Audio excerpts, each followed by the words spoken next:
Okay.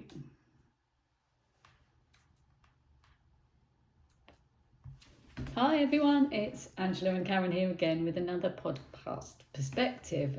Get my teeth in for the new year. Yes. So this time we're going to talk about resolutions, aren't we? Mm-hmm. And about the fact that so many people make New Year's resolutions, and how many of those get to the middle of January only to find out that they've in some way failed them already.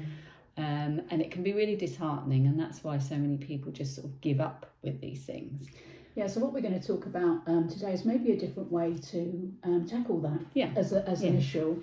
And we're going to suggest to you that actually it can be more beneficial to set goals or intentions in order to help us refocus, reprioritise or refresh those resolutions that we may have started a couple of weeks ago.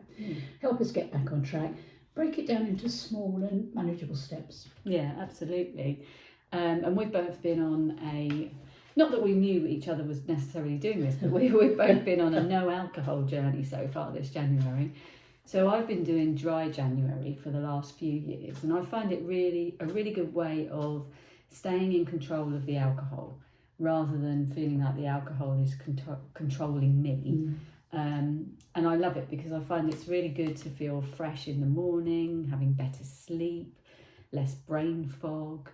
And it's just really helpful to have that insight again, because I think what can happen is, particularly as the build up to Christmas and the whole festive season, you sort of, it's all parties, isn't it? Yes, and it's all going out, catching up with people that you maybe haven't seen for a long time. Yeah. So, and I always find that by the time New Year's Eve comes, I feel like I've had so much, and I don't mean I've been drunk every day. I just mean that I've had, every other day. Yeah. I just mean that I've, you're out with this friend, you have a glass of wine. You're out with that friend, you have a glass of wine. Yeah. You might go to a party, you have a few, and I feel like, I've had so much. I really need to have a refresh here. Yeah. Let's stop this. And actually, I don't find it difficult. I find it quite easy to just say, no, I'm not interested in this. Whereas, surprise, I've never done it before. And actually, I didn't consciously plan to do it this year. I think, like many people, my drinking is linked to my social life. And as you say, we all go crazy at Christmas. Yeah. I think January does tend to be a quieter month after that. Everyone's recovering their livers, but also their wallets, and so it goes on. So, but the fact January's been quiet has helped a lot, and I'm now thinking about what I will do next. So I almost bumbled into it by default. I've stuck with it, and I'm really proud that I've stuck with it for so many years. I don't think I'm going to stop drinking altogether, but I am thinking quite seriously about how I might change my drinking habits. And as a hypnotherapist, I understand the importance of sleep very well, and I do tend to keep an eye on my sleep patterns. And I've been surprised at how disrupted my sleep has been during the non-drinking period. I don't know that's necessarily everybody's experience. It's interesting, because you would think that the sleep would be better, wouldn't you? I think initially, when you do a little bit of reading up on it, a lot of people post about a dry January experience. And a lot of people say that, sleep, benefit of sleep, but there is some research to say that actually for newbies, for people who are new to the experience, it can be, the benefits of sleep can be further down the line, and that's definitely my experience. So my sleep is a little bit bonkers at the moment, and as I say, with the things that I know about the importance of sleep, it's a little bit uncomfortable for me right now. But it is giving me the opportunity to think about the impact of alcohol on me. So I didn't plan to do dry January, which for me would be enormous and overwhelming challenge, but I decided to try it. And based upon trying it, I'm thinking about smaller and more attainable goals or changes that will fit into my lifestyle. Yeah, absolutely. And I think that's the thing. So with what we're talking about, resolutions here, and why people might not, they might suddenly decide that, I'm having a drink in the middle of January. I was going to do dry January, but I'm not going to have a drink. And I think if it's a big goal for you, like a big resolution for you, then that's going to be more difficult. Absolutely. I think I've found it easier as I've done it over the years. Yes. It's become a thing. So it's just... And you know what to expect as well. And I know you know what success feels like, don't you? Exactly. Yeah. So that's all good. But I think the word resolution is so final, isn't it? and it's quite a harsh word. Yes. So I think when you say, oh, that's my New Year's resolution, if you fail at it, you feel even worse. Yes. Because it's such a harsh Yeah. word. But if you say, my intention is to try dry January, or my intention is to reduce alcohol, then you're giving yourself an out.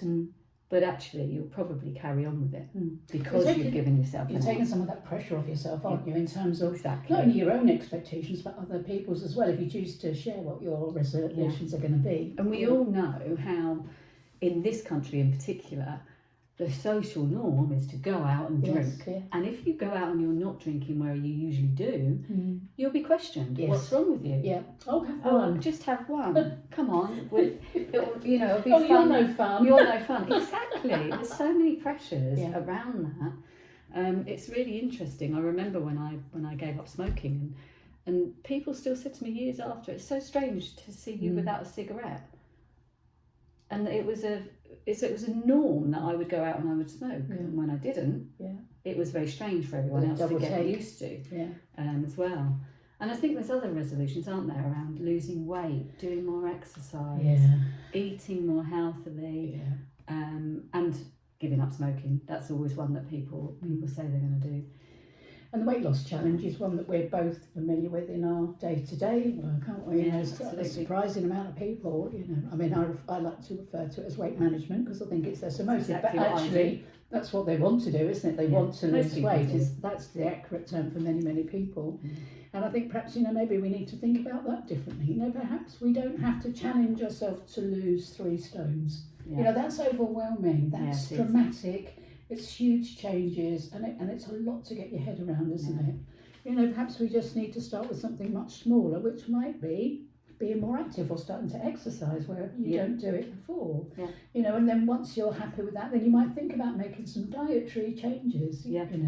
So many little things you can do that mean you'll still achieve the same goal, but you'll feel so much more better doing it, and make it so much more achievable for you. Totally. And there's all sorts of things you can do in that direction. So there's a lot at the moment on social media about chair yoga. Yes. And the benefits of that. Yeah.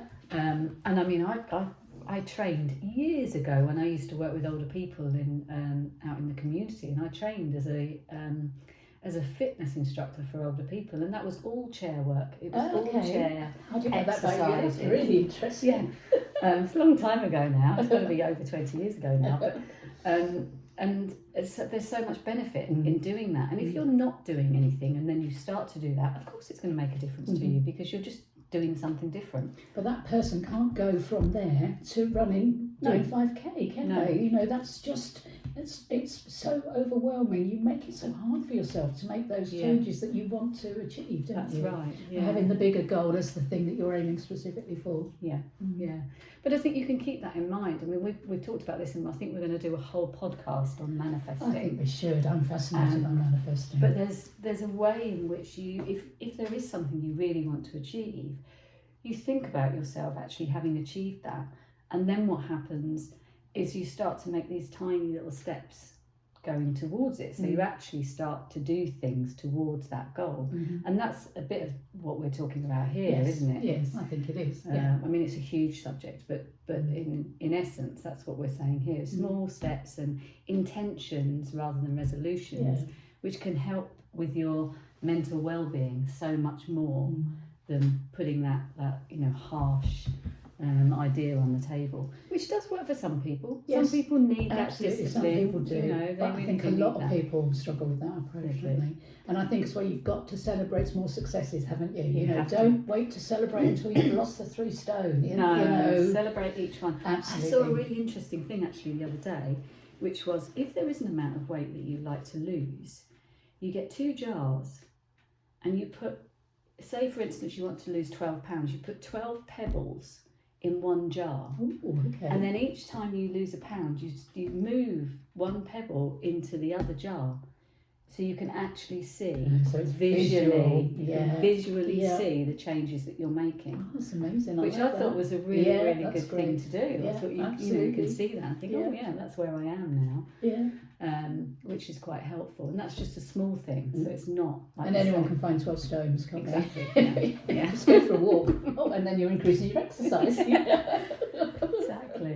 But I also think at this time of year in January, talking about the resolutions, in January, we're in winter.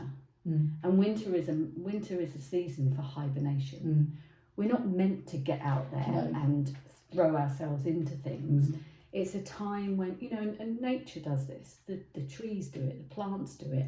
They're hiding. They're keeping themselves drawing in upon drawing themselves. in. But what they're doing is drawing in order to re-energize themselves, so that in spring they can really then blossom. And I think we can take a lot from that. Yeah, and also logically, it's a bonkers time to try and make a dramatic change in yourself as well, isn't it? Yeah. So small and steady. Definitely small milestones and celebrate your successes. I think Yeah. So It's great. One of my friends last year at the beginning of last year, said she intended to not buy any clothes. This fascinates me. And go through the the shops that whole, go bust if it. go through the whole year without buying any clothes or shoes or accessories. And throughout the year, she had weddings to go to, she had parties to go to, where she needed to dress up and things. But she did it. And one of the ways in which she did it was she made herself accountable on social media. So she put it out on all her social media channels. This is what I'm doing. And then every time she faced a challenge, she would put that out there as well and say, this is the challenge I faced. Okay. And this is how I got round it. So Does she live alone, or has she got family around no, she's got her? family. So she was effectively using her social media as, perhaps the moral support that you would have from people at home, maybe as well. Yeah. That's really resourceful. That's quite clever, isn't it? Yeah, very good. And she did it. What she also, she's a style coach. She's amazing. I think she's going to come on our podcast. I'd love to have a chat with her to talk about mental well-being and style and clothing and colours and things. And the other thing that she does is she turns her hangers round. So every year she turns her hangers one way, and then at the end of that year she takes stock of all those clothes where the hanger is in exactly the same place as it was at the beginning of the year, to see whether she still wants them or she wants to get rid of them, or then they are not part of her lifestyle anymore. But this year she didn't. She kept them all. Even though there were things that she hadn't worn, she still kept them all. That's interesting, because again, she sounds like a person who is perhaps able to take on a larger challenge. I appreciate she's set some things in place to keep her on track, hasn't she? Like the accountability and the social media thing. So in some ways, that's an example of someone who is able to say, so here's my big goal, and I am going for the big goal. But even so, she's still got the little things in place, hasn't she, to keep her on track. And to help her, manage maybe the difficulties or the stresses that she coped with doing that challenge. Yeah, full of admiration. Yeah, me too. Yeah, aren't some people amazing? They are. They certainly are. Okay, so you started the new year full of good intentions, and perhaps things haven't gone the way that you wanted them to. So I guess in recap, what can you do about that now? If you still want to do that thing, but you feel that you're already a bit derailed, how do you get yourself back on track? Yeah, I think there'll be a lot of people in that situation, won't there? I think there are. I think it's about being. I think for me, I would look at what set me off track. Yeah. Have a look at what it was that set me off track, and then think, okay, how could I have done that differently? Yes. What can I learn from this experience, rather than, oh God, I've failed? Yes. It's what can I learn from that, and how can I understand myself better, knowing this is why I did it, or this was the reason behind it. There's all sorts of reasons that things can happen. It can be peer pressure. Yeah. And then you might look at yourself and think, okay, so what is it about my friends that I need to go off what I want? am I lacking in some kind of confidence in myself? Yes. Am I lacking in some kind of self-worth? Yeah. Or is it just the fact that actually I don't really care about that resolution? Mm. I just want to do this with my friends. Yeah. And that's okay too. Yeah, of course. It doesn't matter, you know, because you Of might course. think, oh yes, I'm going to do this. This is what I'm going to do this year. And then you get 6 weeks in and think, actually, I don't want to do that anymore. And that's all right too. Because I think we always learn, don't we, in these situations? You know, even if you don't get the outcome you set out to achieve, you still learn something, haven't you? You know, we Absolutely. learn by making mistakes, don't we? Or we understand our priorities better by realising we're chasing the wrong dream. You know, it's just part of our human way of growing and developing. Brings us back to our values. Yeah. You know, what's important to us. And I'm all for, if it doesn't work, don't do it. Absolutely. You know, if it's not sitting right with you, it's not good for you. Mm. There's no point in stressing out over something. Don't try and force yourself to be a square peg in a round hole. In a round hole. Mm. Absolutely. Yeah. So it might be appropriate to give up on your overall goal, or it might be it's appropriate to review or refocus on, you know, what you're trying to achieve or how you're trying to achieve it. Perhaps more importantly, It might be that you need a buddy to yeah, do it with you. Yeah. You know, I mean, we didn't realise we were both doing it, but we've supported each other through the probably more on you than alcohol. me. But yeah, but, you know, Meanwhile, it's- red wine no. slumps of sales have slumped across the years. But you handle it in different ways, don't you? Yes, you That's do. And actually, as long as you don't on a low point at the same time, that works really well, doesn't it? Yeah. The buddying thing. Yeah. Yeah, it does. Yeah. So I think that's what I would say. It's just breaking it down, like Mm. we've talked about. It's breaking it down into smaller steps. It's looking at what you really do like, what you really don't like. Mm-hmm. Last year, I had an intention of reading a book a week.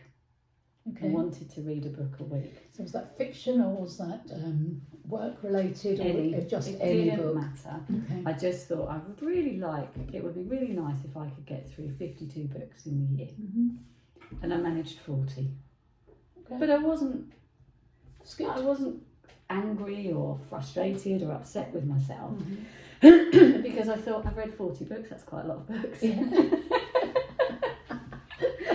I mean, I would like to have achieved it, but at the same time, it wasn't possible, and I know it wasn't possible because of everything else that was going on. You know, with work and the voluntary work that I do, and all sorts of things, family, and you know, all these things that come into your life. that you need to- Yes. you know, life is just there, isn't it? It And is. Yeah. So yeah. So I guess just because you're struggling to achieve the original goal, you're not a failure. No. It's just an opportunity to learn either more about yourself or what you're trying to achieve. Yeah. And you can always either, you know, just refocus on something else or modify the original intention.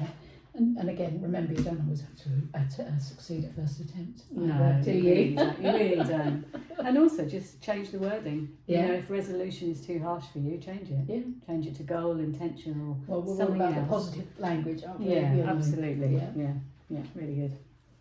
Okay, So well, that's it, I think. hopefully that was interesting, useful for people. Yeah, good. And manifesting next then. Yes, Yeah. we'll do manifesting next. Okay, Yeah, right. brilliant. We won't give you a date, we won't commit to that, but it will be coming soon. That's right. But before we go, Oh, okay. I always think I'm so smooth at this point.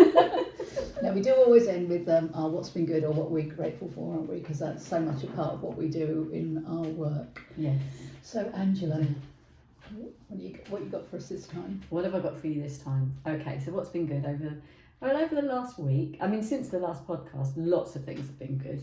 But over the last week or so, I went to the theatre last Thursday in Cambridge to watch 9 to 5, the musical, Yeah. which was absolutely brilliant. I mean, it's an amateur production, but it was fantastic. They can be such high quality, can't they? Yeah, they were brilliant, I have to say. And I think I said to you earlier, I stayed awake. Yes, which it's is- almost two what's been goods there, isn't there? I went to the theatre and I stayed awake. Because I do have a habit of falling asleep when Yeah. it's nice and dark and Well, comfortable we get seat. comfy, don't we? Nice And and relax. So that was absolutely brilliant. I really enjoyed that. Okay, that sounds amazing. What else? I met and then I also met on Friday a friend of mine who I used to work with, and I haven't seen her for ages. So that was lovely. We had a coffee, catch up and a coffee. That was lovely. So that's two. Yeah. Two good things. I'm not going to stop there, though, am I? Nor are you. No, nor am I.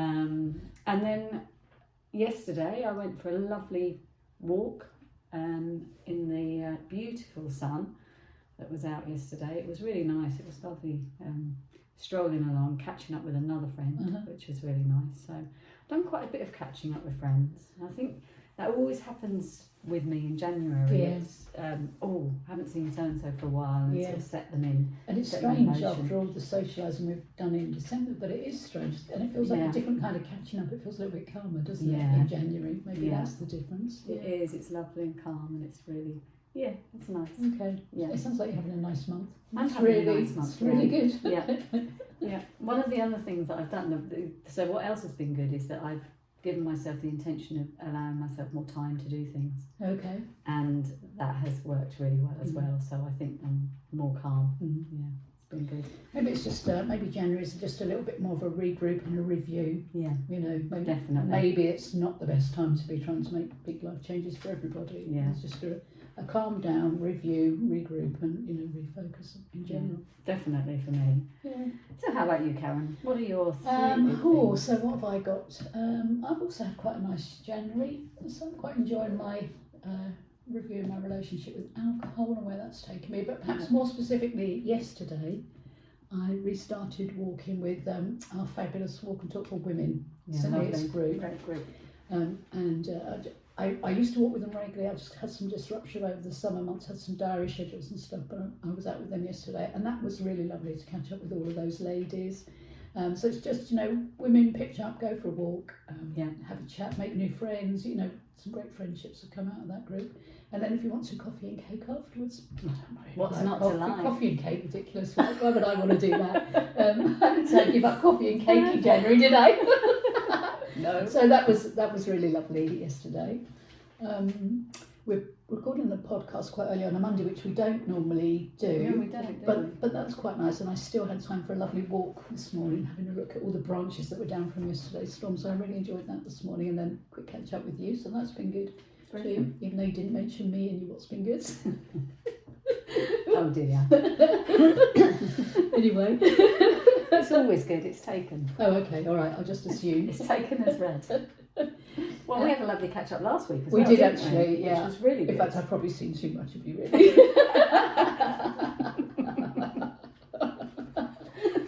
So that's been good. And also, I'm very excited because I've got some coming to do the painting in my house this week as well. So I know it hasn't actually happened yet, but I am genuinely very happy. You're looking forward to that it. we've got to that point. Because you know how difficult it can be to find people that can come and do jobs for you. They're always really busy, aren't they? So I'm very happy about that too. Brilliant. Oh, that's good. Yeah. Excellent. Yeah, feels good to me. So I think we're done for this Yeah, I think podcast we're perspective, aren't we? Yeah. I've loved it. I've really enjoyed it. I Yeah, love talking I about love this one. the resolutions that people set and actually not calling them resolutions. Yeah, I was saying just turning things that perhaps people find difficult into success, or helping them find a way that that they can still achieve a goal that's just so much less pressured on them. So it's all about tiny steps so often, isn't it? It certainly is. Yeah. Brilliant. Okay. Well, take care, everybody. Yeah. Oh, and Happy New Year. I know we're a little bit late saying that, but we'll say it anyway. We'll say it anyway. Happy New Year. Yeah. Let's hope 2024 is a great one. Yeah. Okay. Yeah. Take care. Brilliant. We'll speak to you soon. Bye for now. Bye bye.